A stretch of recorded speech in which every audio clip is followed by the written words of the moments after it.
morning. So I'm back in Jamaica now. It's a Caribbean marketplace, of course. And I'm here now with the director of the Jamaica Tourist Board, DONOVAN WHYTE. This is a gentleman who's head the entire axis, literally, of the tourism product rests on his shoulder, along with our really affable minister, Edmund Bartlett. Mr. Director, welcome to the program. Good to have you. Good to be here. First of all, I must congratulate you with the team, because I know you're a team man. You work with the team for this great show. Thank you. You know, it is quite it's enormous. There's so many moving parts. Yeah. You know what I mean? And Jamaica seems to have, as usual, reacted to the occasion, and we're doing well. Well, you said it right. The team has really been the axis behind the organization of the show, working, of course, in collaboration with the Jamaica Hotel and Tours Association and the Caribbean Hotel Association to put on what, as you say, it's an excellent show. It's probably a record turnout for CHTA. Yes, indeed. I think they have over 1,100 delegates here in Jamaica. There's over 40 new buyers who have never sold most of the Caribbean before and are here to look opportunities to begin to sell the Caribbean. So those are good hallmarks. For the first time, we brought in MICE buyers into CHTA marketplace, and we also have quite a few travel agents coming through the floor today. So it's been an expansive approach of CHTA this year. We asked them, we pressured them really into buying into the concept that we wanted to expand the base of who comes to Caribbean marketplace. It's a tremendous opportunity for Jamaica, obviously, to put Jamaica on show and to demonstrate some of our new products. And we've done that, and we feel good about that. One of the things interesting is that, and as it was shared with me by the Belizean representative from the JH, the Hotel and Tourist Association of Belize, he said that we are next door neighbors. Yes. And by the virtue of the fact that as next door neighbors, he is very excited at the fact that the tapestry of the Caribbean is coming together in this way, and we're all marketing. Right. Although there are variations and individuality to the same product. Yes. So it's like a quilt. Yeah, you know? well, I mean, I always like to say it this way. I mean, if you, as a Caribbean country and with Caribbean neighbors, you know, most Caribbean countries sell Sun and Sea. We've stopped selling Sun and Sea a long time ago because we are known for that. We're known for some of the most beautiful beaches, the most beautiful turquoise waters, and you know, it's 84 degrees all year round. What a lot of people didn't know and have come to know over the last 5 or 6 years is that Jamaica is so much more than sun and sea. And one of the objectives I had when I started this job was to demonstrate Jamaica beyond the beaches. And to do that, it meant that we had to create new content. We had to show parts of Jamaica that has never been shown before. And change the narrative. And so we've used that methodology to change the positioning of Jamaica as a destination, but also to differentiate the product as opposed to anywhere else in the region.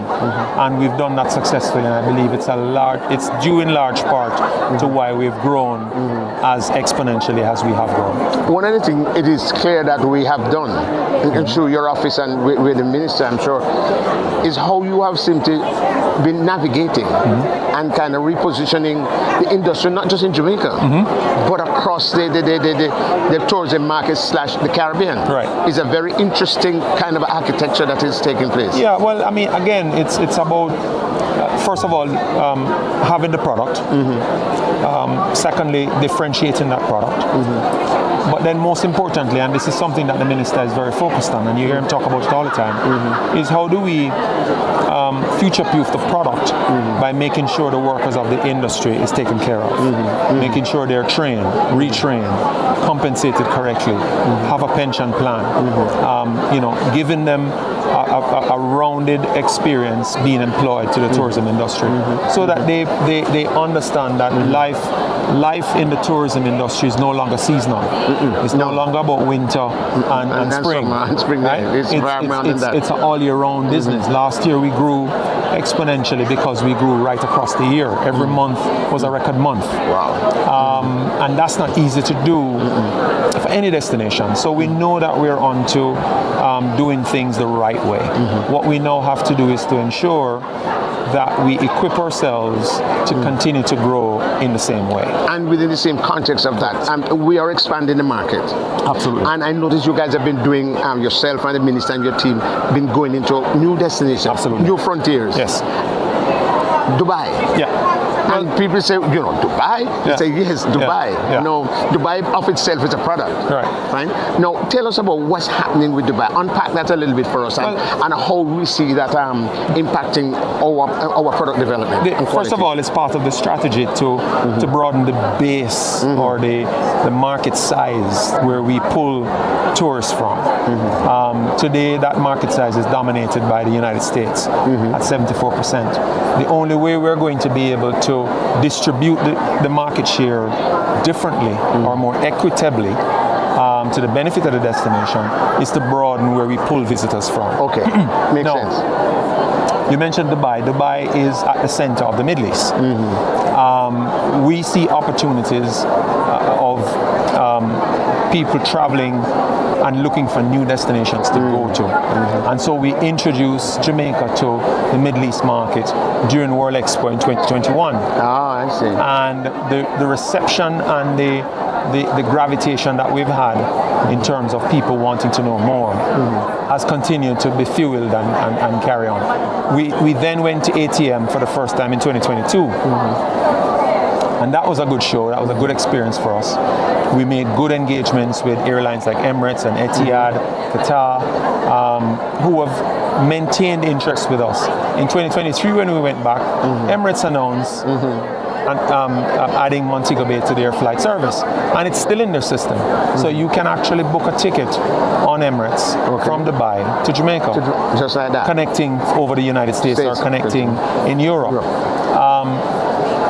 And so what we've now done since then is we've looked at having a representative marketing company on the ground in the Middle East that will help us to position the destination in a more demonstrative way, build better relationships and ongoing relationships that serve us and serve the needs that we have. Would that be jointly with our other partners, or it would be our representatives? So they own the relationships. Yes. They work in collaboration with us as our signed representatives to build relationships on our behalf. Wonderful. So when they go to see someone, they're going as Jamaica. They're not going as themselves.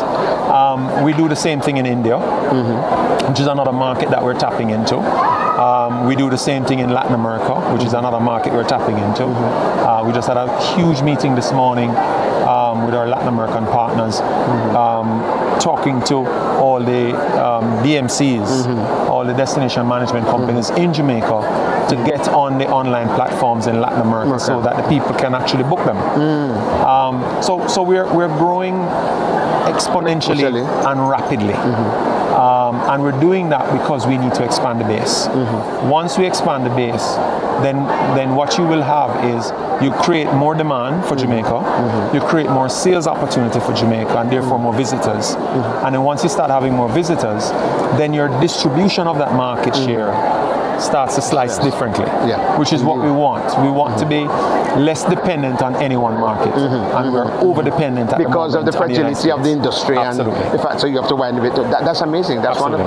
It's good strategy, and you say these are some of the things that the regular person outside and the average person doesn't know. But just before we finish, how does the rest of the Caribbean leverage some of this? Well, I mean, each part of each destination in the Caribbean have their own strategy. Jamaica's been blessed to be geolocated where we are to the United States, and so we are the most air-connected destination in the region, and we benefit from that as a strategic value proposition.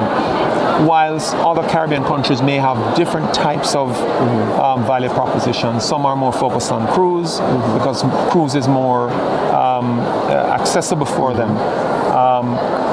some of them are also based on size. They don't have the size room capacity that Jamaica has, or that Domrep has, or that Mexico has, or Bahamas. And so they can't grow as fast as we do.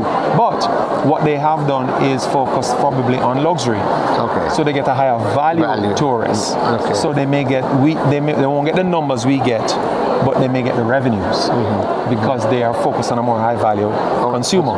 So it slices so differently depending on who you are, where you're located, and what are your attributes. And so we understand what we are, what we're about, and what we're trying to achieve. And we've been focused on that. And what we try to do is wherever we go, we are very clear about what is it that we want. Important. Because if you don't know what you want, then you can't find what you're going to get. Exactly. You know what you're looking for. Exactly. Donovan White, thank you so much. It's always a pleasure talking to you. Thank you so much for the clarity and for the understanding. Anytime. We're good to go?